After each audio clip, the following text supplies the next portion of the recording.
नमस्कार दोस्तों, पुष्पाराध्या चैनल में आप सभी लोगों का स्वागत है। कैसे हैं आप लोग? चलिए आज आप लोगों को फिर से एक नई कथा सुनाते हैं। अच्छा दोस्तों, ये बताइए कि गरीब कौन होता है? जैसे हम लोग अपने भाग्य को दोष देते हैं, तो भाग्यहीन कौन होता है? किसको भाग्यहीन कहना चाहिए? भगवान हम लोग को हाथ दिए हैं, पैर दिए हैं, आँख दिए हैं, कान दिए हैं, सब कुछ दिए हैं, फिर भी हम लोग अपने आप को भाग्यहीन कहते हैं। भाग्यहीन कौन है? गरीब कौन है? पता है, मेरे हिसाब से गरीब वो इंसान है जिसके पास उसके माता पिता नहीं हैं। गरीब वो इंसान है जिसके पास हाथ नहीं है, पैर नहीं है, आँख नहीं है। यानी कि अगर वो अपंग है, उसको परेशानी है, तो गरीब वही हुआ। असली में गरीब वही हुआ। नहीं तो भगवान तो सबको हाथ पैर दिए हैं। अपना कर्म कीजिए और अपने भाग्य को बदलिए। कहता है कि जिसके भाग्य में नहीं लिखा रहता है, लेकिन अगर वो कर्म करते रहता है तो भाग्य अपने आप उसके साथ चलने लगता है। कर्म के साथ भाग्य अपने आप आके जुड़ जाता है। इसलिए अपने भाग्य को कभी भी दोष नहीं देना चाहिए और अपने आप को गरीब भी नहीं कहना चाहिए। बहुत आदमी के पास सब कुछ रहता है, फिर भी वो कहता है कि हम गरीब हैं, मेरे पास कुछ नहीं है, मेरे पास कुछ नहीं है। वो खुश रहता ही नहीं है। परमात्मा जितना दिए हैं उसी में इंसान को खुश रहना चाहिए। आप देखिए, आसपास अपने से नीचे के लोग को देखिए कि उसको कितना दिक्कत है। जो आप हैं, आप अपने आप से हमेशा नीचे के लोग को देखिए कि उसको कितना दिक्कत है। भगवान तो फिर भी आपको इतना कुछ दिए हैं। आप कर्म कीजिए और अपना और आगे बढ़िए और भाग्य बदलिए। तो गरीब वही हुआ जिसके पास हाथ नहीं है, पैर नहीं है, यानी कि विकलांग है। ये मेरा कहना है और आपका क्या कहना है कमेंट बॉक्स में बताइएगा। आज हम आप लोगों को इसी पर आधारित एक कथा सुनाने जा रहे हैं कि कैसे एक बच्चा अपने आप को भाग्यहीन समझता था। वो अपने आप को भाग्यहीन समझता था, फिर देखिए उसके साथ क्या हुआ। कथा बहुत सुंदर है, शुरू से अंत तक सुनिएगा। अच्छा लगेगा तो वीडियो को लाइक कर दीजिएगा, शेयर कीजिएगा और कमेंट बॉक्स में जय महादेव जरूर लिखिएगा, क्योंकि भगवान जी का नाम बोलने से, लिखने से सब कष्ट दूर होता है। कथा के अंत में हम कुछ भाई बहन का नाम लेंगे और उनके लिए महादेव जी से प्रार्थना करेंगे। तो चलिए ज़्यादा बात नहीं करते हुए सुंदर सी कथा शुरू करते हैं।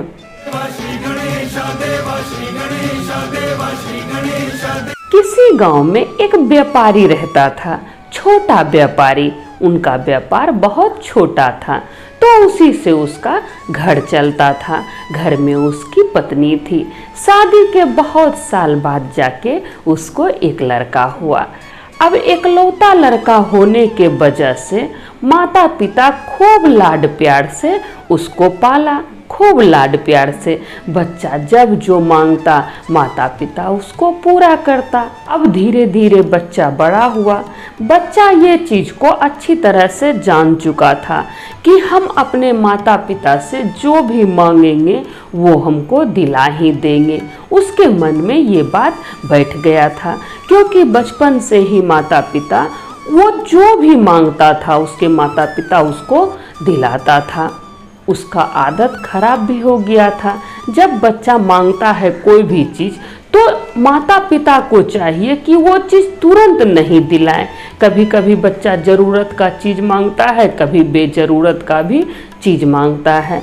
और अगर आप हर समय उसका पूरा करते रहते हैं तो फिर उसको उस चीज़ का आदत लग जाता है। वो जान जाता है कि हम मांगेंगे तो हमको माता पिता दे ही देंगे, और जिस दिन माता पिता नहीं दे पाते हैं उस दिन बच्चा अपने माता पिता को दुश्मन समझने लगता है। माता पिता का अपमान करने लगता है, उसका बात नहीं मानने लगता है, क्योंकि उसको जब उसके मन अनुसार चीज़ नहीं मिलता है तो फिर वो माता पिता का अपमान करने लगता है। तो बच्चा धीरे धीरे बड़ा हुआ। अब माता पिता जो था उसका, वो तो गरीब था, छोटा मोटा व्यापारी था, किसी तरह से घर चलाता था। अपने लिए चप्पल नहीं खरीद पाता था, पत्नी के लिए साड़ी नहीं खरीद पाता था, लेकिन अपने बेटे को सब चीज दिलाता था, किसी भी चीज की कमी उसको नहीं रखा था। बच्चा धीरे धीरे बड़ा हुआ, बच्चा जिद्दी हो रहा था, उसका बच्चा जिद्दी हो रहा था। अब देखिए माता पिता सोचे कि इसको अच्छा स्कूल में हम एडमिशन करवा देते हैं, इसका एडमिशन अच्छा स्कूल में करवा देते हैं, ये अच्छा से पढ़ेगा लिखेगा, अच्छा नौकरी लेगा तो हम लोग का भी दिन समय बदलेगा, हम लोग का भी भाग्य बदलेगा।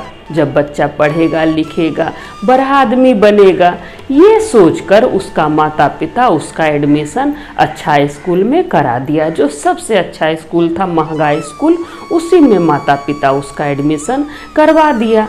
अब देखिए सारे माता पिता यही सोचते हैं कि हमसे मेरा बच्चा ज़्यादा सुख करे। माता पिता सब यही सोचते हैं अपने बच्चे के लिए कि जितना दुख हम काटे, मेरा बच्चा बिल्कुल भी वो दुख ना काटे, मेरे बच्चे के जीवन में खुशियाँ ही खुशियाँ हो, उसको जीवन में कभी भी दुख ना आए, उसके जीवन में कभी भी दुख ना आए, खूब उन्नति करे, खूब तरक्की करे। सारे माता पिता यही चाहते हैं। अब यही सोचकर उसके माता पिता भी एडमिशन करवा दिया अच्छा स्कूल में।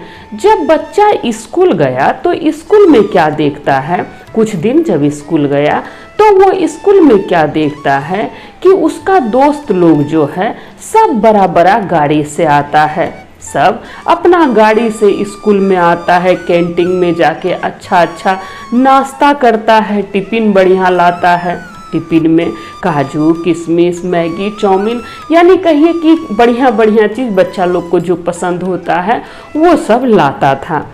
अब ये जो है इसकी माँ रोज रोटी सब्जी टिफिन में दिया करती थी और ये रोज पैदल ही स्कूल जाता था।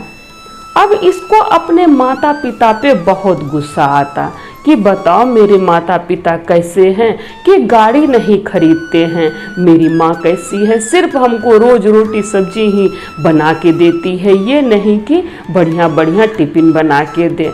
जब वो स्कूल से जाता, जब वो स्कूल से घर जाता तो फिर अपने पिता से कहता कि पिताजी आप गाड़ी क्यों नहीं खरीदते हैं, मेरा सारा दोस्त गाड़ी से आता है, मेरा सारा दोस्त गाड़ी से आता है, अच्छा अच्छा टिफिन लाता है, कैंटीन में खाता है, आप गाड़ी क्यों नहीं खरीदते हैं।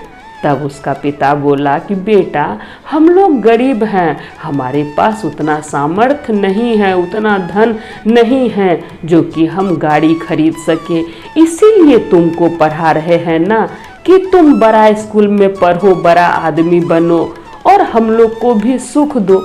जब ये बात उसका बच्चा सुनता तो उसको बहुत गुस्सा आता, पिता का ये बात सुन के उसको बहुत गुस्सा आता। अपनी माँ से कहता कि तुम हमको अच्छा टिफिन बना के क्यों नहीं देती हो, रोज रोटी सब्जी देती हो, मेरा दोस्त कितना अच्छा अच्छा टिफिन लाता है। फिर उसकी माँ कहती कि बेटा हम लोग गरीब हैं, हम लोग के पास इतना ही है, तुम इसी को खाओ, यही खाना हम लोग के लिए अच्छा है, दूसरा कोई क्या करता है उससे मतलब नहीं होना चाहिए, दूसरा कोई क्या करता है उससे मतलब नहीं रखो बेटा, और पढ़ने पर ध्यान दो, पढ़ो लिखो बड़ा आदमी बनो।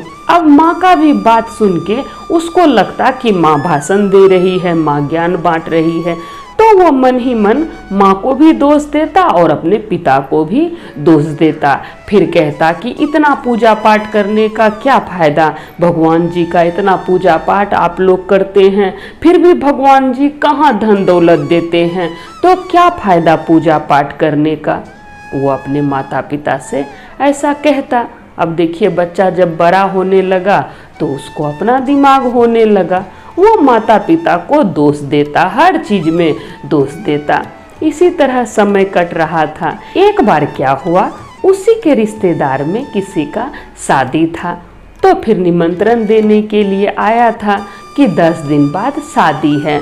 बच्चा निमंत्रण पाके पूरा खुश था कि चलो शादी में जाएंगे, पार्टी में जाएंगे तो रंग रंग का खाने का मिलेगा, वहाँ खूब ढेर सारा खाना खाएंगे, रंग रंग का चीज़ खाएंगे। पूरा खुश था। धीरे धीरे समय बीता, 10वां दिन भी आ गया। फिर वो अपने माता पिता के साथ तैयार होके गया शादी के पार्टी में। जब पार्टी में गया तो वो क्या देखता है कि अनेकों प्रकार का भोजन वहाँ पर लगा हुआ है। तो वो एक प्लेट लिया और उसमें ढेर सारा खाने का सामान वो ले लिया कि हम सब खा जाएंगे। पूरा प्लेट भर लिया और बैठ गया खाने के लिए। अब वो 1-2 चम्मच ही खाया था कि उससे खाया नहीं जा रहा था, वो खा ही नहीं पा रहा था। वो खाना चाहता था लेकिन वो खा ही नहीं पा रहा था। अब वो क्या करे, वो भरा हुआ प्लेट था तो वो क्या करे कि आसपास आदमी सब भी देख रहा है, वो कैसे नीचे रख दे। उसको डर भी लग रहा था कि अगर कोई देखेगा तो हमको डांट देगा। फिर वो इधर उधर नज़र दौड़ाया तो वो देखा कि पंडाल से बाहर हम रख सकते हैं। वो मन ही मन सोचा कि चलो पंडाल के बाहर इसको रख देते हैं। फिर वो धीरे धीरे पंडाल के बाहर खाना लेके चला गया और फिर पंडाल के बाहर ही साइड में खाना रख दिया और फिर अंदर चला गया। वो सोचा कि चलो अब रसगुल्ला खाएंगे, आइसक्रीम खाएंगे। तो वो रसगुल्ला खाने लगा, आइसक्रीम खाने लगा। जब वो रसगुल्ला और आइसक्रीम खा लिया तब उसके मन में फिर आया कि पता नहीं उस खाना का क्या हुआ, चलो उस प्लेट को देखते हैं, उस प्लेट को लाके अंदर रख देंगे। उसके मन में कुछ हुआ ऐसा, तो वो गया बाहर देखने के लिए। तब वो क्या देखता है कि एक गरीब बच्चा एकदम फटा चिटा हाल में उस खाना को खा रहा है। अब देखिए, उस खाना को खाते हुए देखकर उसको बड़ा दया आया। फिर वो कहता है उस बच्चा से कि तुम ये खाना क्यों खा रहे हो। अब बच्चा डर गया, गरीब बच्चा जो था वो एकदम से डर गया। जब गरीब बच्चा डर गया तो फिर वो कहता है कि डरो मत, लेकिन तुम ये जूठा खाना क्यों खा रहा है, और ये खाना नीचे में पड़ा हुआ है, कब का खाना है, तुम ये क्यों खा रहा है। तब गरीब बच्चा कहता है कि भैया ये खाना हमको खाने दीजिए, हम 3 दिनों से भूखे हैं, 3 दिन से भूखे हैं, हम कुछ नहीं खाए हैं। ये खाना अभी मेरे लिए अमृत के समान है, ये खाना खा के हम जिंदा रह सकते हैं, नहीं तो हम मर जाएंगे। तब वो कहता है कि क्यों तुम्हारे माता पिता नहीं हैं, तुम्हारे घर में खाना नहीं बनता है। तब गरीब बच्चा कहता है कि आपके माता पिता हैं। तो वो कहता है हाँ, मेरी माँ है, मेरे पिताजी हैं। तब गरीब बच्चा कहता है कि मेरे पिताजी नहीं हैं, सिर्फ माँ है, वो भी बीमार रहती है। हम कूड़ा बीन के जो भी लाते हैं वही मेरी माँ खाती है। यहीं पास के झोपड़ी में हम रहते हैं, मेरे जैसा ढेर सारा बच्चा रहता है, अभागा बच्चा है, सब रहता है। इसी तरह से हम लोग का जीवन कट रहा है, जूठा खा के ही जीवन कट रहा है। आप कितना भाग्यशाली हैं भैया, आप कितना भाग्यशाली हैं कि आपकी माँ है, आपके पिताजी हैं, आपके माता पिता दोनों हैं, आप तीनों समय खाना खाते होंगे। लेकिन वही मेरा देखिए, हमको एक समय भी खाना नहीं मिलता है, किसी दिन खाते हैं, किसी दिन भूखे ही सोना पड़ता है।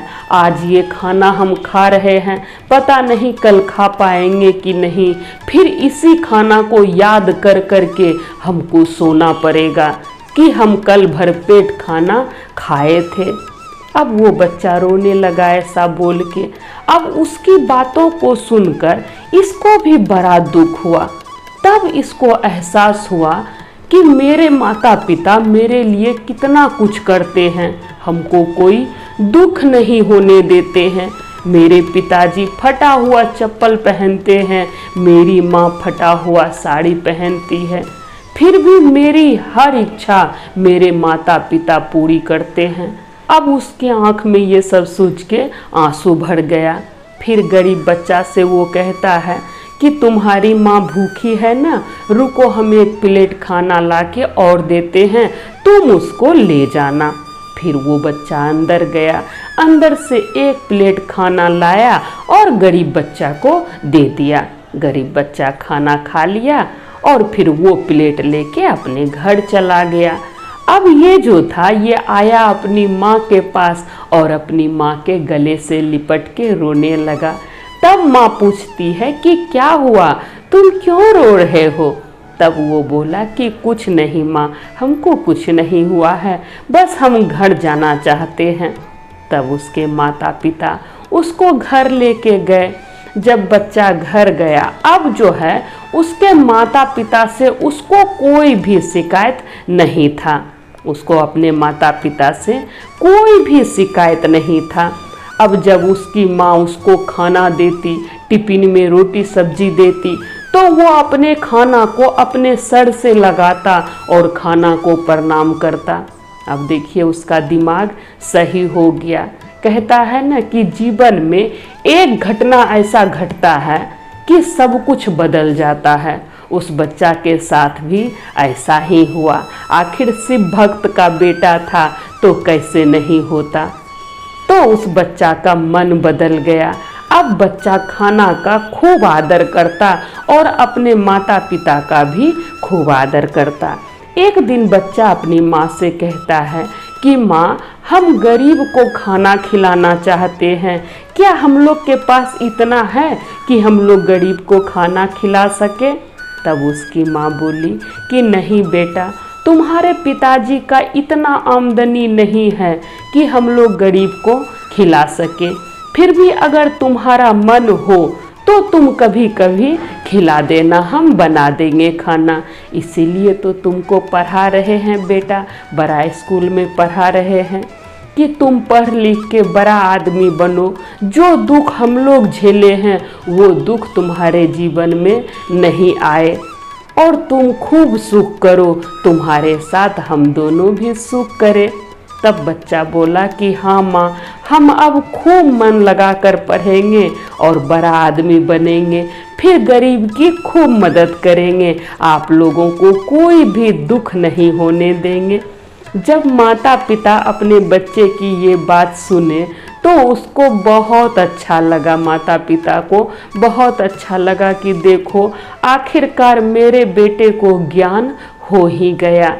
तो माता पिता दोनों महादेव जी को धन्यवाद बोला कि प्रभु आपका बहुत बहुत धन्यवाद, एक संतान दिए हैं, इसका उम्र खूब लंबा कीजिएगा प्रभु, और अपना आशीर्वाद मेरे बच्चे पर, हम लोग पर सदा बनाए रखिएगा महादेव, अपनी कृपा इसी तरह बरसाए रखिएगा। तो उसका परिवार खुशहाल परिवार हो गया। तो दोस्तों, कभी भी अपने माता पिता को नीचा नहीं दिखाना चाहिए, अपने माता पिता को अपमान नहीं करना चाहिए। अब कौन माता पिता नहीं चाहता है कि उसका बच्चा तरक्की करे, उन्नति करे। एक माता पिता ही होते हैं जो अपने बच्चे का तरक्की चाहते हैं, उन्नति चाहते हैं। माता पिता का इसलिए कभी भी अपमान नहीं करना चाहिए। माता पिता अपना पेट काट काट के अपने बच्चे को पढ़ाता है, लिखाता है, और वही बच्चा बड़ा होके माँ बाप का अपमान करता है। ये अच्छी बात नहीं है। और फिर पूजा पाठ भी करता है। अच्छा ये बताइए, माता पिता को दुख देगा और फिर भगवान का पूजा करेगा तो क्या भगवान खुश हो जाएंगे? भगवान कभी भी खुश नहीं होंगे, क्योंकि पृथ्वी पर माता पिता ही असली में भगवान हैं, जो आपका लालन पालन करते हैं, आपका भरण पोषण करते हैं, आपको बड़ा करते हैं। तो फिर हुए ना वो भी भगवान। माता पिता हैं इस पृथ्वी पर भगवान हैं। कई कथा में हम आप लोग को सुनाए हैं कि भगवान जब कलयुग में जा रहे थे तब एक भक्त पूछा भगवान से कि प्रभु आप चले जाइएगा तो हम कैसे रहेंगे, क्योंकि सतयुग में तो भगवान आते थे, जो भी भक्त भोग लगाता था भगवान खाते थे। तो कलयुग में जब जाने लगे भगवान, तब फिर भक्त पूछा कि हम कैसे रहेंगे। तब भगवान जी बोले कि पृथ्वी पर हम माता पिता का रूप बनकर तुम्हारे साथ सदैव रहेंगे। इसलिए दोस्तों, कभी भी माता पिता का अपमान नहीं करना चाहिए और अपने भाग्य को तो बिल्कुल भी दोष नहीं देना चाहिए। कभी भी अपने भाग्य को दोष नहीं देना चाहिए। अपने आप को गरीब नहीं कहना चाहिए। गरीब कौन है? जिसके पास माता पिता नहीं है, वो इंसान गरीब है। जिसका हाथ पैर नहीं है, जो अपंग है, विकलांग है, वो गरीब है। ऐसे तो कोई भी गरीब नहीं है। कर्म कीजिए, देखिए भगवान आपको सफलता जरूर देंगे। बस प्रभु पर विश्वास बनाए रखिए। तो आशा करते हैं ये कथा आप लोगों को अच्छा लगा होगा। जैसा कि हम बोले थे, कथा के अंत में कुछ भाई बहन का नाम लेंगे और उनके लिए महादेव जी से प्रार्थना करेंगे। तो पहला नाम अनीता जी का है, जो कि मुजफ्फरपुर बिहार से हैं। वो लिखती हैं, जय महादेव, माता पार्वती की जय। दीदी, मेरा नाम अनीता है। दीदी, मेरा भी नाम लीजिएगा। मैं मुजफ्फरपुर बिहार से हूँ। एक बार मेरा नाम घोषणा करिएगा। हर हर महादेव, माता पार्वती की जय। तो अनीता जी, आप मेरा वीडियो देखती हैं, इसके लिए बहुत बहुत आभार। इसी तरह अपना प्यार बनाए रखिएगा। महादेव आपको खूब खुश रखे। आपकी जो भी मनोकामना हो, महादेव वो सब पूरी करे। अगला कमेंट चंद्रलेखा देवी जी का है। वो लिखती हैं, जमालपुर, गणपति बप्पा मोरिया। जय महादेव, हर हर महादेव जी के चरण कमलों में सादर प्रणाम। माँ गौरा को प्रणाम। दीदी, आप जिसके लिए प्रार्थना करें उसका पूरा हो जाए। गुरु बहन को प्रणाम। तो चंद्रलेखा जी, सबसे पहले आपको मेरा प्रणाम। आप इतना अच्छा लिखी हैं कि हम जिसके लिए प्रार्थना करें उसका पूरा हो जाए। आप बहुत अच्छी हैं, तभी तो दूसरे के लिए इतना कुछ सोची। नहीं तो आजकल कहाँ कोई इतना सोचता है। सब कोई पहले अपना देखता है कि अरे पहले मेरा काम हो जाए, बाकी बाद में किसी का हो या फिर ना हो। लेकिन आप देखिए, आप ऐसा लिखी हैं कि आप जिसके लिए भी प्रार्थना करिएगा उसका पूरा हो जाए। तो ये एक अच्छा इंसान ही सोच सकता है। आप मेरा वीडियो देखती हैं, आपका हर वीडियो में कमेंट आता है, हम आपका सारा कमेंट पढ़ते हैं।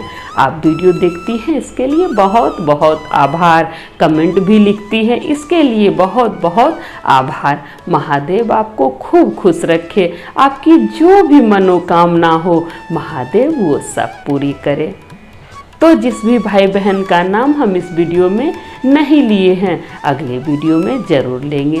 तो सब बोलिए, जय महादेव, हर हर महादेव, माता पार्वती की जय।